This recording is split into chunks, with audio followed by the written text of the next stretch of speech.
इस वक्त Pakistan women team is in action versus West Indies और this match is really important for Pakistan women team. अभी अभी जो है एक विकेट का नुकसान हुआ पाकिस्तान वुमेन टीम को, सो दे 7 अभी तक विकेट डाउन हो चुकी हैं उनकी। Speaking about Pakistan women team and West Indies women team, ये भी एक चीज जिसके लिए हमें अपडेट चाहिए, बट साथ ही साथ उस्मान तारिक के हवाले से भी हम अपडेट जानेंगे और हमारे कोरेस्पॉन्डेंट कादिर ख्वाजा हमारे साथ मौजूद हैं। कादिर, अस्सलाम वालेकुम and welcome to the show. वालेकुम अस्सलाम सवेरा। सो कादिर, सबसे पहले तो Pakistan women team in action right now, 166 looking at the conditions, अभी तक जितना टोटल बना है, इज इट इनफ या फिर कमी पेशी है काफी?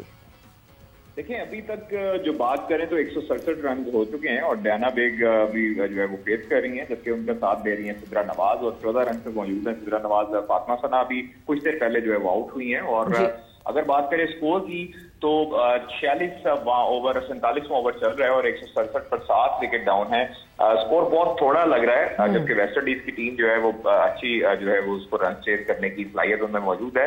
तो अगर 230 240 भी रन होते हैं तो पाकिस्तान के पास ऐसी बॉलिंग है कि वो इसको जो है वो टोटल टारगेट जो है वो चेज नहीं होने देती। अलबत्ता शुरू में हमने देखा कि डॉट बॉल्स बहुत ज्यादा हुई हैं। सिद्रा मीर जो कि 50+ रन करके गई हैं, लेकिन बॉल बहुत कंसीव की हैं। और उसके साथ साथ जो उनका साथ देने वाली थी आलिया रियाज, जिन्होंने 2 मैचेस में उम्दा परफॉर्मेंस दी, वो भी सवेरा हमें दिखाई दी, आज ऑफ कलर दिखाई दी हैं। तो सारे जो बैटर्स थे आज वो कोई भी जम के जो है वो विकेट पर नहीं स्टे कर सका। और इसी के साथ साथ जो पाकिस्तान टीम है इस वक्त वुमेन, वो इस वक्त काफी हद तक मुश्किलात का शिकार है। मुनीबा अली जब ओपनर आई थी तो उन्होंने बड़ी अच्छी जो है वो इनिंग खेलनी शुरू की थी। गुलफरोजा ने उनका साथ अलबत्ता नहीं दिया, जबकि सिद्रा मीन जो है उन्होंने 54 रन बनाए। उसके साथ आलिया रियाज काफी देर तक खड़ी रही थी, लेकिन बॉल जो है वो हमने डॉट बॉल्स बहुत जो है वो कंसीड किए हैं। कंडीशंस मुश्किल हैं क्या? क्योंकि मैं इस वक्त अगर जब मैं टीम को देख रही हूं तो इतनी बॉल्स जो है वो उस पे रन्स जो हैं वो इतने कम बने हुए हैं। स्ट्राइक रेट देखें आप तो बिल्कुल जमीन से लगे हुए स्ट्राइक रेट्स हैं। क्या हो गया लड़कियों को अचानक से? क्या कंडीशन चैलेंजिंग आ गई है कोई? देखिए, आज जो टॉस भी हालांकि पाकिस्तान के हक में था और कंडीशन को देखना चाहिए था। कंडीशन के लिहाज से पाकिस्तान की टीम मैनेजमेंट ने भी, कोचिंग स्टाफ ने भी पिच का मुआयना किया था सुबह। और सुबह से ही अभी तक जो है वो शदीद गर्मी है। बॉलर जो हैं उनकी लाइन लेंथ बहुत अच्छी हमें दिखाई दी, फील्डिंग बहुत अच्छी दिखाई दी है वेस्ट इंडीज की टीम की तरफ से। लेकिन अगर स्ट्राइक रेट की, बिल्कुल आपने ठीक बात की है, तो हमारी अगर स्ट्राइक रेट की बात करें तो स्ट्राइक रेट में मुनीबा अली जो ओपनर है उन्होंने 55 का स्ट्राइक रेट, फिर उसके बाद जो सिद्रा अमीन जिन्होंने रन किए 57 का स्ट्राइक रेट, फिर आलिया रियाज ने 57 का स्ट्राइक रेट, उमायमा सोहेल ने 59 का स्ट्राइक रेट और फातिमा सना जो कप्तान है उन्होंने 62 का स्ट्राइक रेट। सिद्रा नवाज अभी तक खेल रही हैं, सबसे ज्यादा स्ट्राइक रेट अभी तक उनका 72 का स्ट्राइक रेट है। तो ये अगर हम इस तरह 3.65 के जो है वो रन रेट से खेलेंगे तो ये रन जो हैं वो बहुत थोड़े हैं और विकेट्स जो हैं वो हमें इन हैंड अभी 3 विकेटें हमारे पास मौजूद हैं। लेकिन अभी डेथ ओवर चल रहे हैं और वेस्ट इंडीज की तरफ से बड़ी तगड़ी बॉलिंग का मुजाहरा किया जा रहा है। कोई हार्ड हिटिंग हमें दिखाई नहीं दी है आज। इस तरह छक्के चौके जो है वो स्कॉटलैंड और आयरलैंड के दरमियान लगे थे, तो उस तरह की हमें जो है वो बैटिंग नहीं दिखाई दी। अलबत्ता अभी जो है वो एक बड़ा जबरदस्त शॉट लगाया है डयाना बेग ने और 6 रन जो है वो बने हैं। बड़ी उम्दा जो है वो शॉट बाहर निकल के लगाई है। फास्ट बॉलिंग कर रहे थे वेस्ट इंडीज की तरफ से 47वां ओवर, उनको जो है वो अभी बहुत अच्छा हिट लगाया आखिरी बॉल पर। 46.5 ओवर में कुछ रन जो है वो अभी 171 रन थे। लेकिन अब जो टोटल बढ़ता दिखाई दे रहा है, तो इसी तरह की इंटेंट जो थी वो इनको मिडिल ओवर्स में दिखाने की जरूरत थी। जो हमारे मिडिल ऑर्डर बैटर्स थे, अगर ओपनिंग में हमारे इसी तरह रन होते और अभी तक टारगेट जो है वो 230-40 तक बन जाता तो फिर पाकिस्तान की पोजीशन मुस्तहकम हो जाती और पाकिस्तान की पोजीशन मजबूत होती दिखाई दे रही थी। अलबत्ता अभी जो है वो अगर हम अंडर 200 हैं, अभी 177.7 है, 47 ओवर्स हो चुके हैं, 3 हमारे पास ओवर्स मौजूद हैं। सिद्रा नवाज अभी जी ख्वाहिश साहब, जहाँ तक अभी इस मैच के साथ साथ उस्मान तारिक के हवाले से क्या तफसीलात है? उनका बॉलिंग एक्शन भी एक मरतबा से फिर मुतनाज़ा हुआ है।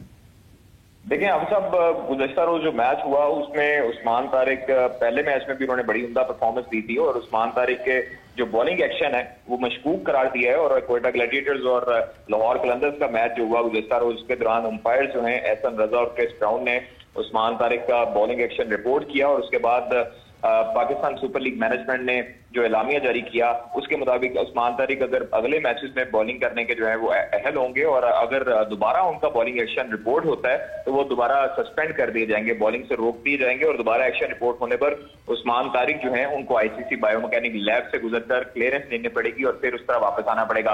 आप उनका बॉलिंग एक्शन देखें तो अच्छा उनका ख्वाजा साहब ये बताइएगा, ये पिछले पीएसएल में भी 2024 वाले पीएसएल में भी इनका बॉलिंग एक्शन रिपोर्ट हुआ था, उसके बाद क्या काम हुआ था इनका नेशनल क्रिकेट अकेडमी में और उसके बाद क्या रिपोर्ट सामने आई थी?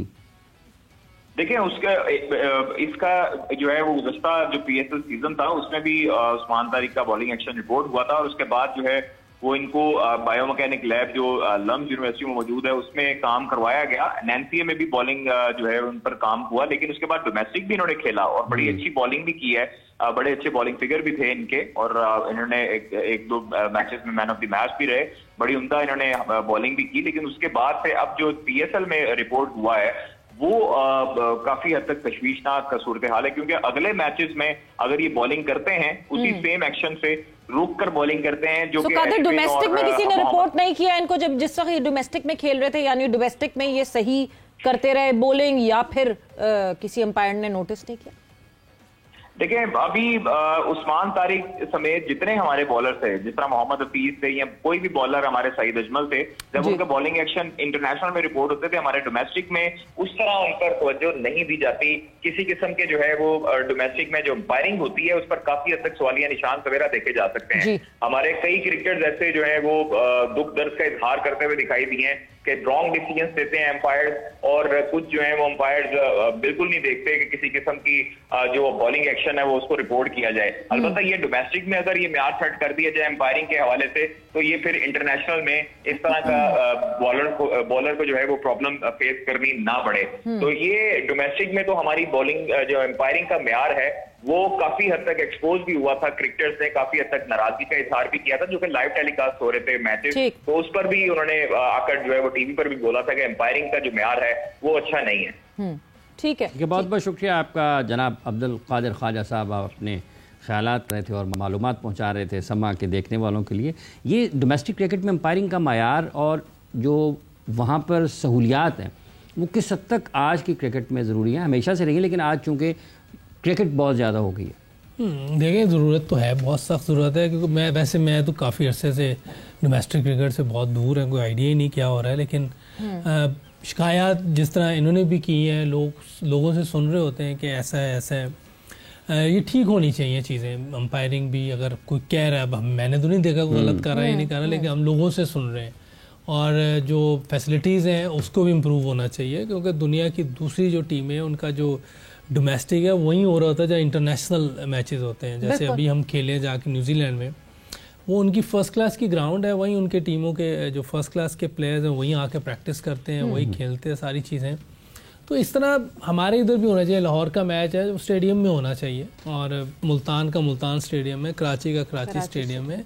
इस तरह हमारे जितने भी सेंटर हैं उनकी जो टीमें हैं उनको वहीं खेलना चाहिए, उनको सारी फैसिलिटीज़ यूज़ करनी चाहिए। मैं इवन हैमिल्टन में मैं किसी से मिला, वहाँ वो कह रहे हैं कि हमारे बच्चे अभी से हैमिल्टन के ग्राउंड में खेलते हैं। इमेजिन, वो 10 साल का बच्चा था, वो कह रहे हैं उनको लेके जाते हैं, पूरी टीम के उधर मैचेस होते हैं।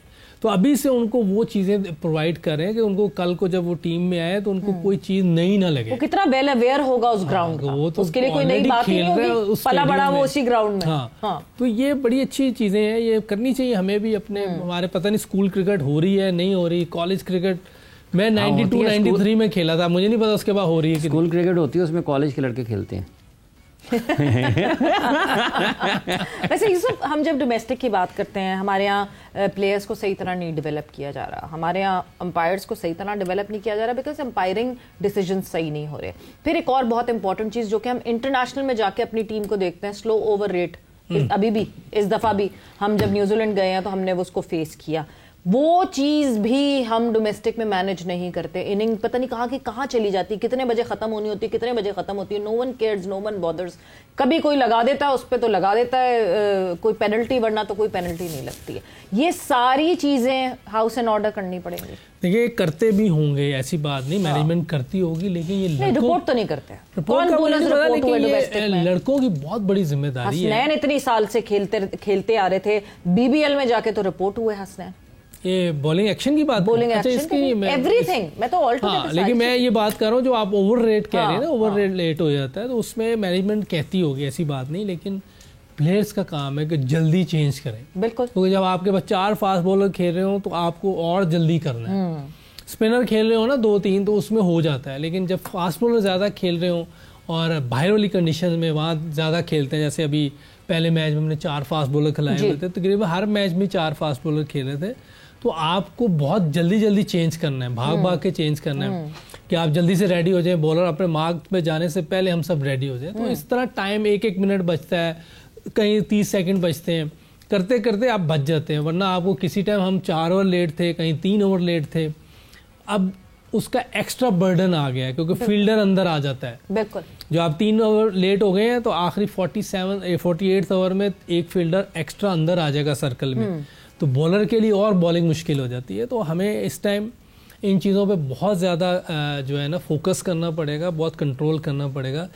जो पैसों का फाइन होता है वो अपनी जगह, वो उस इतना डैमेज नहीं होता, लेकिन जितना एक फील्डर अंदर आ जाना है ये बहुत डैमेज करता है आपको। एक्स्ट्रा आपको बैट्समैन के लिए बड़ी आसानी हो जाती है, और उस वक्त तो वैसे एक लाइसेंस मिला होता है मारने का कि आखिरी 3-4 ओवर है आपने खुला खेलना है, ऊपर से आपको एज मिल जाता है, एक फील्डर अंदर आ जाता है, तो इसमें बहुत ज़्यादा एहतियात करनी